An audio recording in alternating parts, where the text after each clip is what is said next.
Aumenta, Señor, nuestra fe en ti. Nuestra vida, Señor, será lo que sea nuestra fe en ti. Danos una fe llena de amor, una fe llena de esperanza, una fe que nunca dude de ti, Señor. Podemos dudar de todo menos de ti,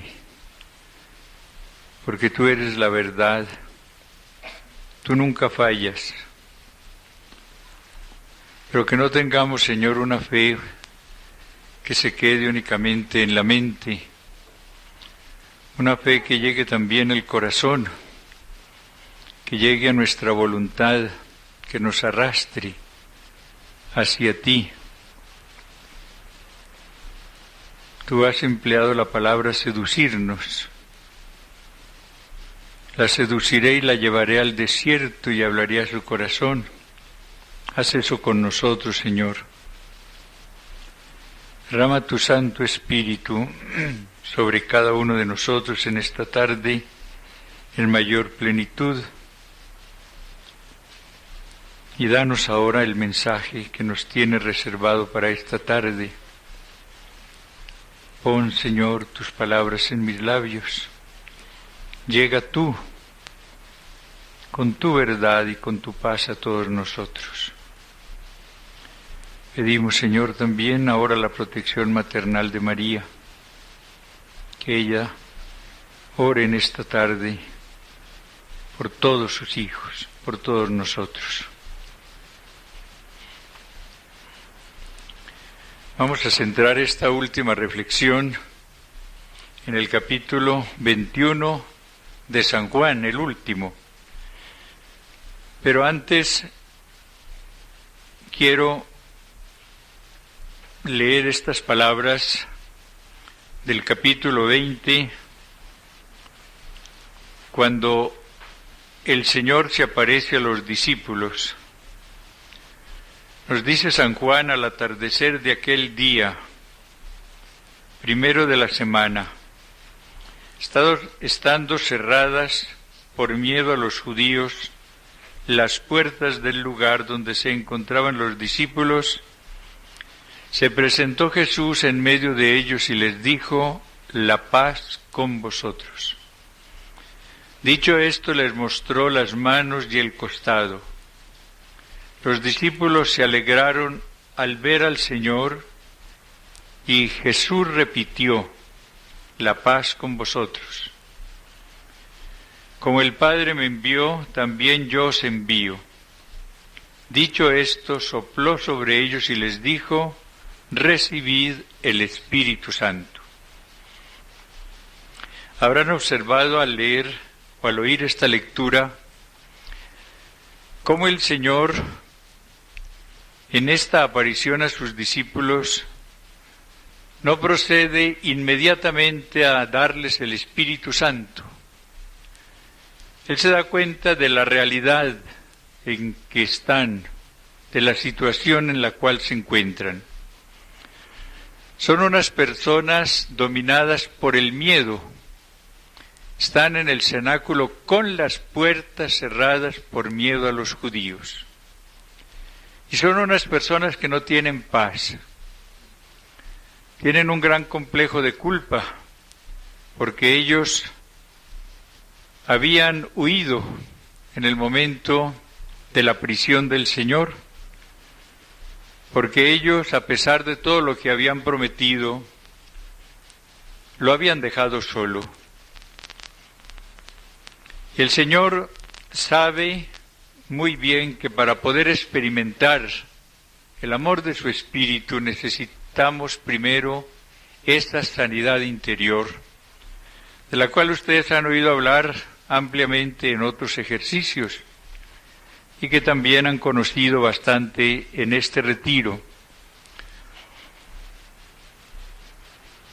Hay gente que se pregunta por qué, a pesar del deseo que tiene de experimentar el amor del Señor en su vida, no lo consigue.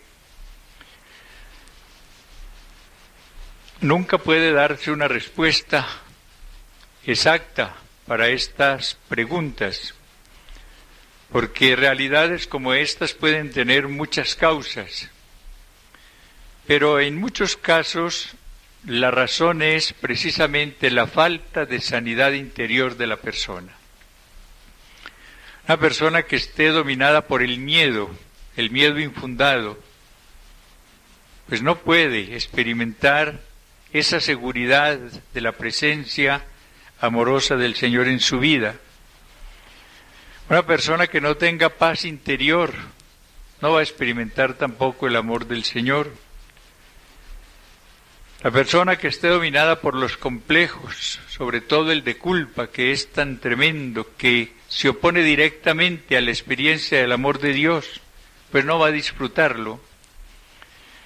Y la persona que esté llena de odio, de resentimiento, tiene un corazón enfermo, y el corazón enfermo no puede experimentar el amor.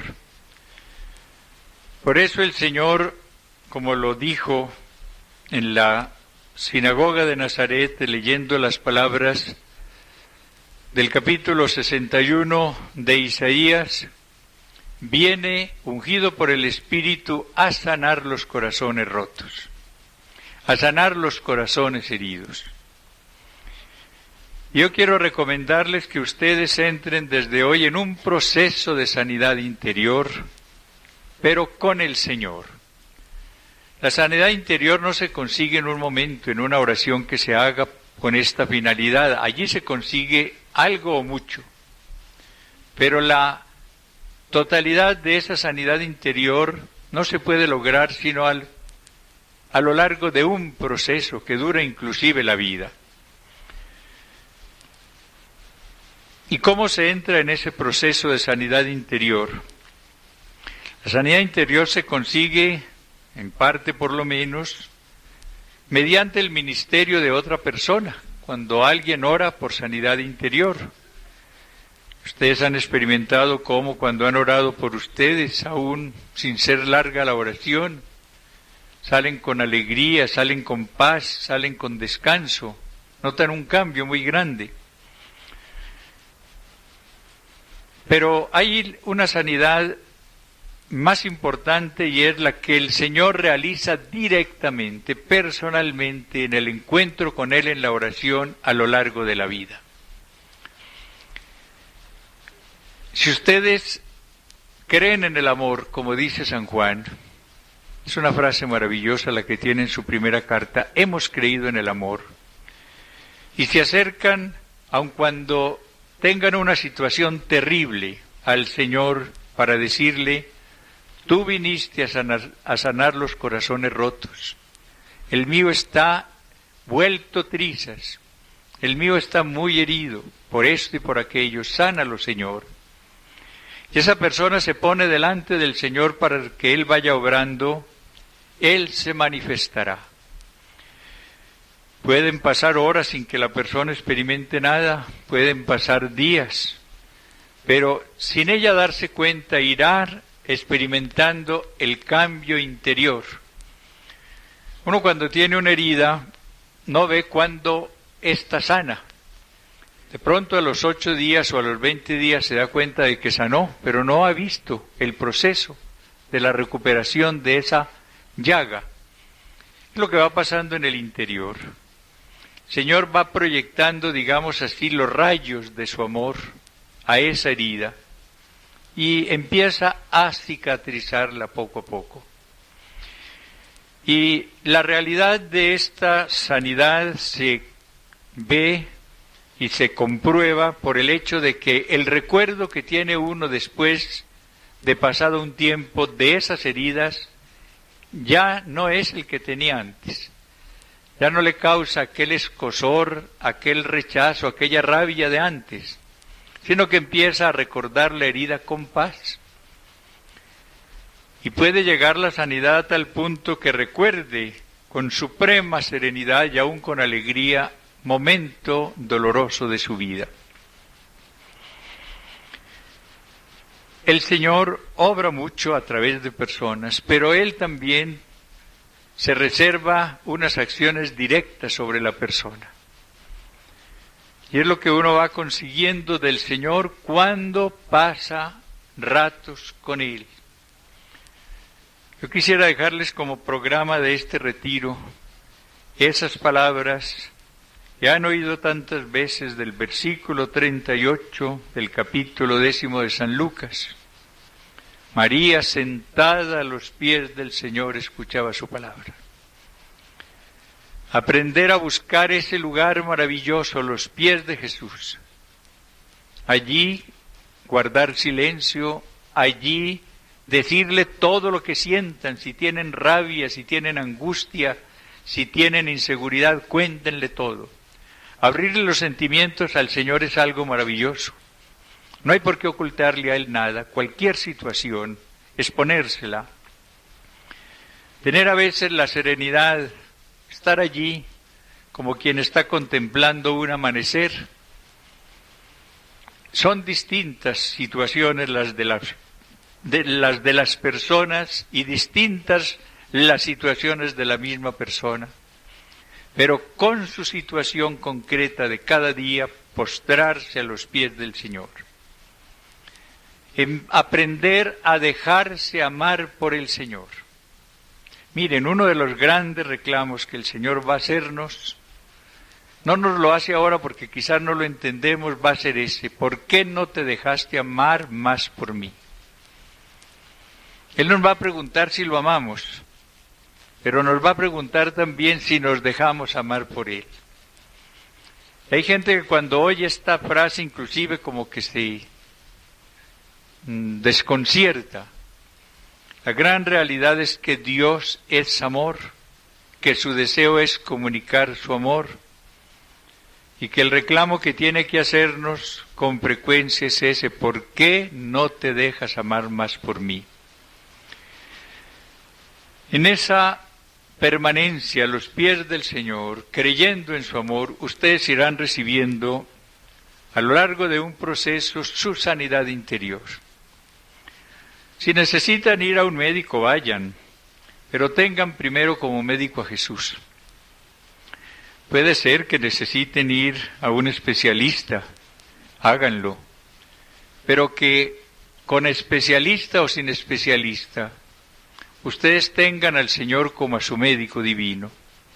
Recuerden que la liturgia de las horas lo llama con frecuencia médico de almas y de cuerpos. Y muchas veces ustedes conseguirán con ese estar a sus pies, esperando de Él toda la salud, a través de esa oración recibirán el auxilio que necesitan a través de una persona, a través de un especialista, a través de una droga, etc. Porque el Señor emplea también las causas segundas. Él es el autor de todo. Pónganse pues, si no lo han hecho, y continúen las que ya empezaron en ese tratamiento, en ese proceso de sanidad interior, pidiendo sobre todo, oigan, la desintoxicación del odio, la desintoxicación de los rencores, de los resentimientos, que son los que más nos perjudican.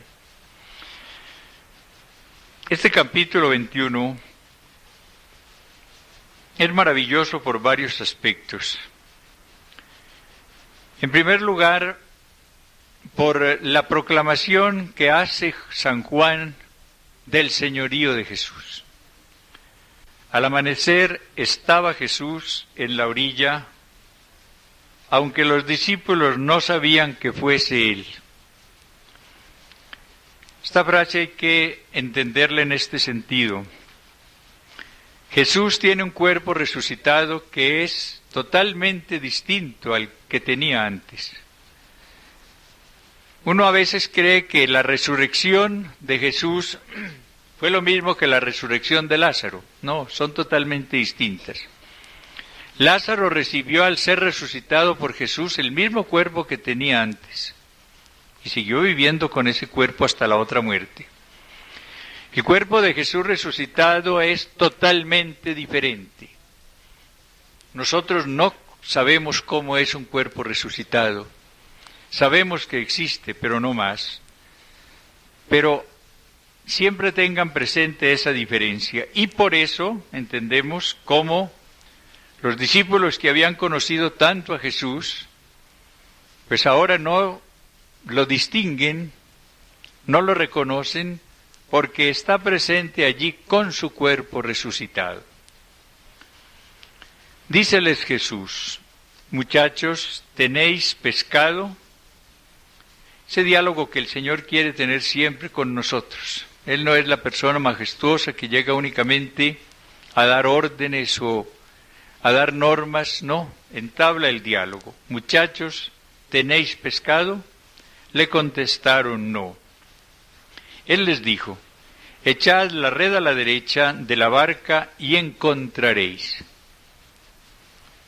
La echaron, pues, y ya no podían recogerla por la abundancia de peces. Esta abundancia de peces nos habla siempre de la abundancia del don de Dios. Una abundancia que vemos en las bodas de Caná, una abundancia que veíamos ayer en la multiplicación de los panes.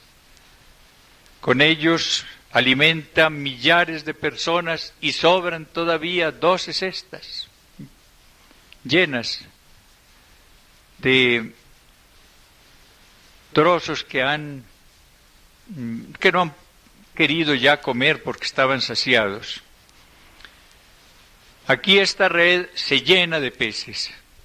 Es la plenitud del Espíritu, la plenitud del fruto de quien obra en el nombre del Señor. Si uno en el apostolado echa las redes en el nombre del Señor, si uno las echa a la derecha, es decir, con una rectitud de intención muy grande, buscando únicamente su gloria, si uno las echa con la fe, pero ciega en la fidelidad del Señor, la red se llenará de peces, la vida se llenará de obras, se llenará de frutos para la gloria del Señor. El discípulo a quien amaba Jesús dice a Pedro: es el Señor. Cuando Simón Pedro oyó es el Señor, se puso el vestido de encima y se lanzó al mar. Los demás discípulos vinieron en la barca arrastrando la red con los peces, pues no distaban mucho de la tierra sino unos 200 codos. Juan es el primero que descubre a Jesús. Y lo descubre ¿por qué? Por la manera como actúa. Da una orden: echad las redes a la derecha. Estas redes se llenan de peces. Durante la noche nada habían logrado. Ahora lo consiguen todo por el poder de Jesús. Y entonces lo reconoce. ¿Pero qué dice? Es el Señor. Juan descubre, y ya ha resucitado el Señor, con esa visión tan clara que tenía él por su corazón limpio, conoce la glorificación que el Padre le ha dado a Cristo después de la resurrección. Se da cuenta de que Jesús es ya el Señor. Antes para ellos era sobre todo el Maestro. Maestro lo llaman constantemente. Eran los discípulos de ese Maestro, unos discípulos que lo habían seguido, que habían aprendido mucho de él. Ahora, para Juan, es mucho más que el Maestro, es el Señor. Jesús es glorificado por el Padre después de la resurrección, cuando asciende al cielo, y es constituido Señor y Cristo. Ese es el gran anuncio que hace Pedro el día de Pentecostés. Sepa con certeza toda la casa de Israel que a este Jesús a quien habéis crucificado, Dios lo ha resucitado y lo ha constituido Señor. Cristo es constituido Señor por el Padre. Es el premio que el Padre le da a su inmolación pascual en la cruz. Esto lo explicará mejor el apóstol Pablo en la carta a los Filipenses. Él nos dirá que Cristo se anonadó a sí mismo tomando la forma de siervo. Se hizo obediente hasta la muerte y muerte de cruz. Por lo cual Dios en la Escritura generalmente es el Padre, lo exaltó y le dio el nombre que está sobre todo nombre, el de Señor, para que al nombre de Jesús toda rodilla se doble en el cielo, en la tierra y en los abismos, y toda lengua proclame que Jesucristo es Señor, para la gloria del Padre. En la renovación, y esto es lo maravilloso que ella tiene, bajo la acción del Espíritu Santo, la persona va conociendo cada día mejor a Cristo. Empieza a descubrirlo primero como al Salvador, el Salvador del hombre que viene a librarlo del pecado y de las secuelas del pecado. Y va ahondando en esa salvación de Jesús, parte de la cual es precisamente esta sanidad interior de la cual hablábamos ahora. Pero esa persona después descubre que Jesús es el Maestro y empieza a sentir esa sed de su doctrina, de su verdad. Empieza a sentarse a los pies del Maestro para escucharlo. Se da cuenta de que Él es el Redentor y empieza a lavarse con esa sangre preciosa. Empieza a saborear las palabras de San Juan en su primera carta. La sangre de Cristo nos limpia de todo pecado. Y va sintiendo una necesidad de limpieza, pero encuentra la gran solución: sumergirse en esa sangre preciosa que nos purifica siempre. Pero continúa la acción del Espíritu, y Cristo el Salvador, y Cristo el Maestro, y Cristo el Redentor, aparece de pronto para la persona como el Señor de su vida. Y ese es el momento ya maravilloso. La persona que antes ha llevado su vida independiente, digámoslo así, persona que ha constituido poco a poco y construido un pequeño reino, la persona que ha ido pensando en ella y pensando en su futuro, etcétera, de pronto descubre la maravilla. Hay un solo Señor, y es Cristo. Si ella lo admite como Señor de su vida, se convertirá en siervo del Señor. Y en ese momento cambia fundamentalmente la vida de la persona.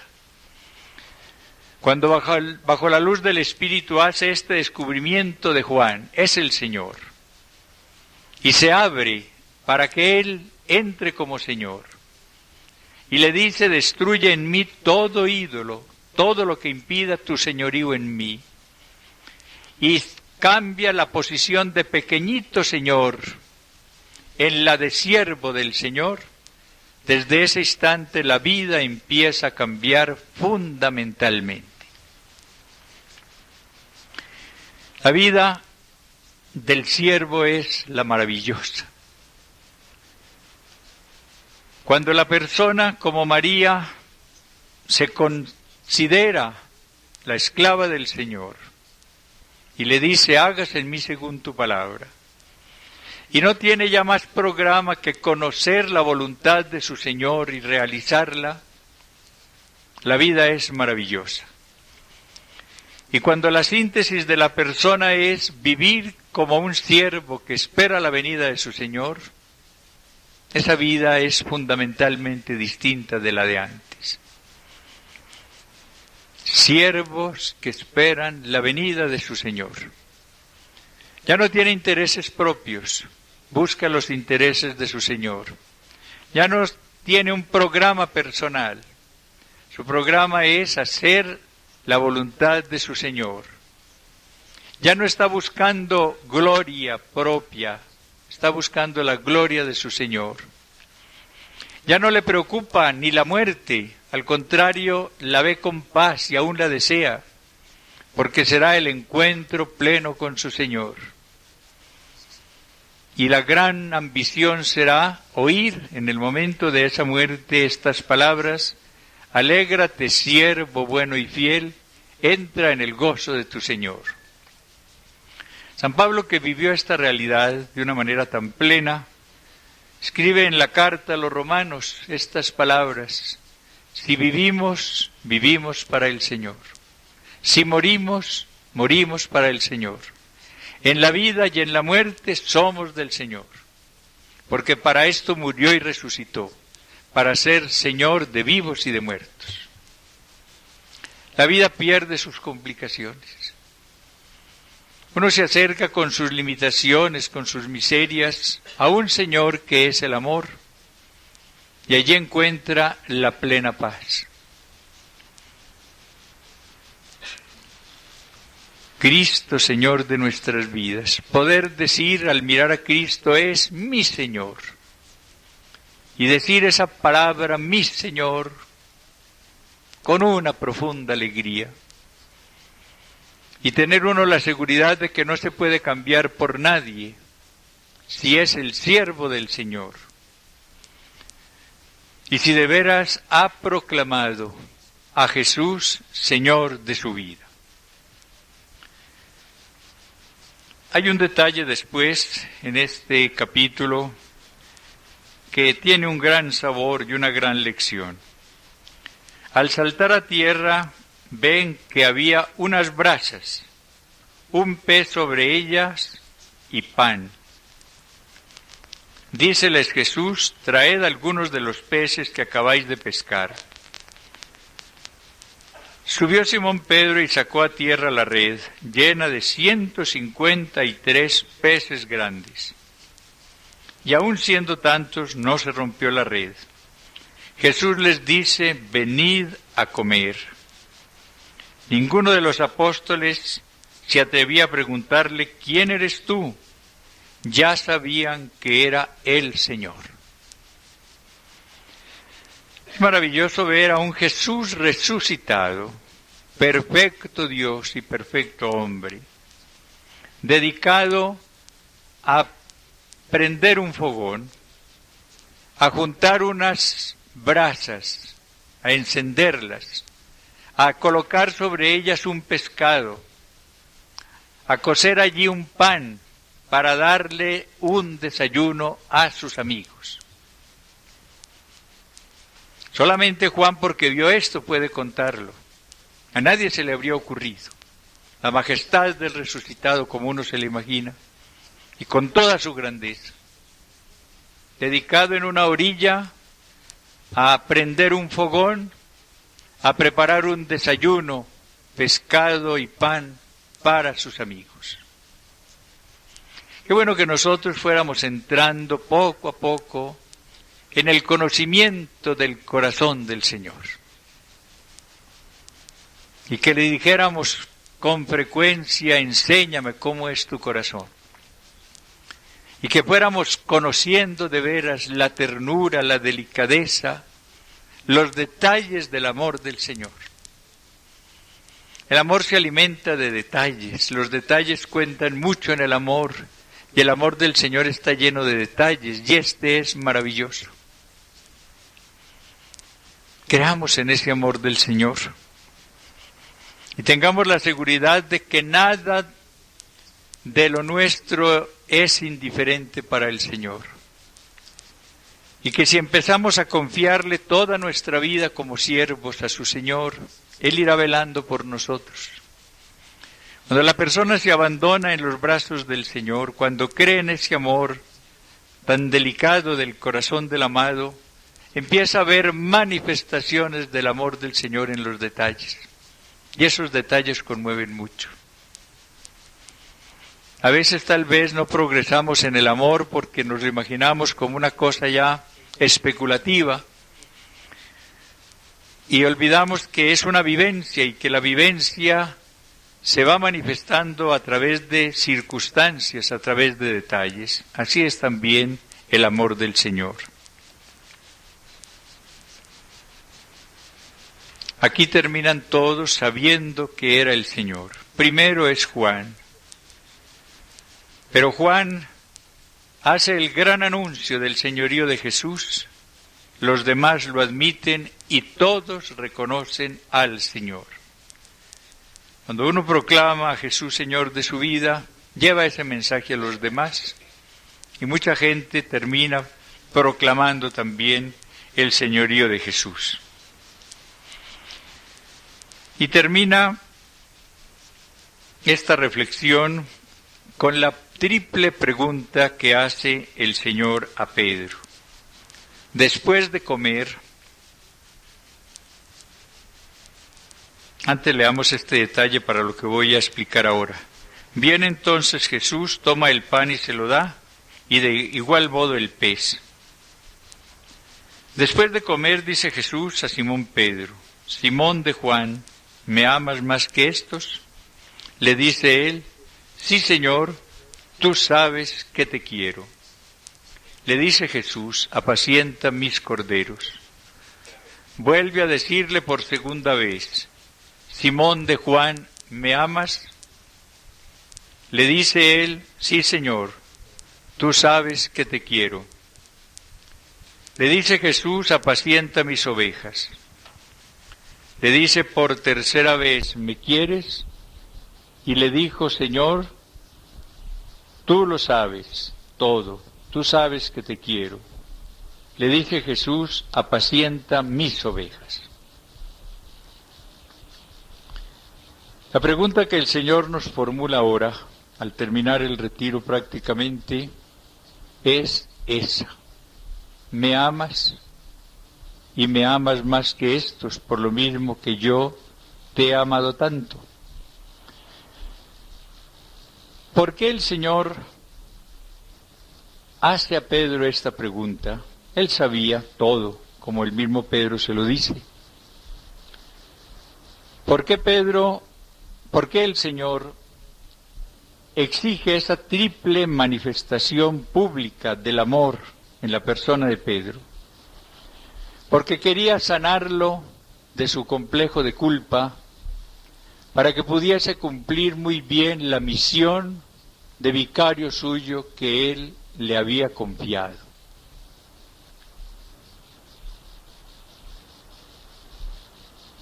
Pedro, junto a una hoguera, había negado 3 veces a su maestro. Junto a una hoguera había dicho, no conozco a ese hombre. Y podemos imaginarnos cuál sería el complejo tan tremendo que Pedro tendría después de esas negaciones. El Señor sabe que el complejo de culpa creado por el desamor se sana mediante la experiencia del amor y mediante la manifestación del amor. Junto a otra hoguera, encendida por el mismo Cristo, Pedro va a decirle 3 veces al Señor que lo ama. Y en esa triple manifestación de amor, junto a esta hoguera encendida por el Señor, se sanará de ese complejo de culpa y ya podrá entonces apacentar las ovejas. Ser el buen pastor, realizar la misión que su Padre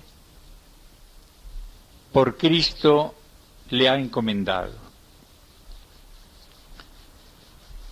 Si de veras queremos lograr la sanidad interior, sobre todo en el campo de la culpa, pidámosle al Espíritu Santo que nos conceda la gracia de amar mucho. Se le ha perdonado mucho porque ha amado mucho. El amor al Señor no puede ser el efecto de un esfuerzo natural que hagamos. Es un don del Espíritu. El amor ha sido derramado en nuestros corazones por el Espíritu Santo que se nos ha dado. Pero el Espíritu Santo da el amor a quien se lo pide. Lo que impide, sí, muchas veces poder decirle al Señor que Él sabe que lo amamos, son 2 cosas. O admitir un amor desordenado en la vida, que destruye el amor del Señor, o no alcanzar la gracia de perdonar, no liberarse del resentimiento. Un corazón apegado desordenadamente a una criatura no va a experimentar nunca el amor del Señor. Nadie puede servir a dos señores. Nadie puede amar a Cristo y amar simultáneamente a una criatura de manera desordenada. Y muchas vidas consagradas, llamadas al amor, quedan frustradas porque admiten en su vida amores desordenados. Y pasan a veces tiempo sin liberarse interiormente de esa atadura. Y terminan por matar en ellas el amor del Señor. Y otras, sin tener estos afectos desordenados, no pueden decirle al Señor, tú sabes que te amo, porque están dominadas por el resentimiento, porque tienen ese corazón envenenado, porque no han conseguido esa catarsis para liberarse de esa podredumbre del odio. Nuestra vocación es al amor, y el Señor nos va a preguntar todos los días si lo amamos, hasta dónde lo amamos. Y la respuesta que nosotros vamos a darle, ojalá sea esa: Señor, tú sabes que te amo. Para esto abrámonos al amor del Espíritu Santo. El Espíritu Santo es el amor en la Trinidad, no olviden. Y la misión del Espíritu Santo es unir personas. Él une al Padre con el Verbo. Él une al Verbo con la naturaleza humana que asume en María. Él une a Jesucristo con todos los miembros que integramos su cuerpo místico. Y Él es el que nos une. La unión con el Señor, la unión con los hermanos, es fruto del Espíritu. Porque rematemos con estas palabras de San Juan en su primera carta: a Dios nadie le ha visto nunca. Si nos amamos unos a otros, Dios permanece en nosotros y su amor ha llegado en nosotros a su plenitud. Necesitamos llenarnos de amor a Dios y con ese amor del Señor amar a los hermanos. De lo contrario, no habrá auténtico amor en nosotros si no están juntos. Pero el don del Espíritu es el amor, y solamente Él puede realizar en nosotros ese programa maravilloso: unirnos en el amor con Jesús y unirnos mutuamente con un verdadero amor. Quiero darte gracias, Señor, por todo lo que acabas de regalarnos en este momento a través de tu palabra, por la paz que nos has ido dando, por ese Espíritu Santo que quieres comunicarnos y que nos has comunicado y nos darás siempre en mayor plenitud. Gracias, Señor, por esos detalles que has tenido con cada uno de nosotros. Y gracias porque en esta tarde, como Juan, podemos proclamarte Señor nuestro. Derrama tu Espíritu Santo sobre nosotros, para que podamos amarte intensamente, para que podamos recibir tu amor y para que podamos amar también sinceramente a los hermanos. Gracias, Señor.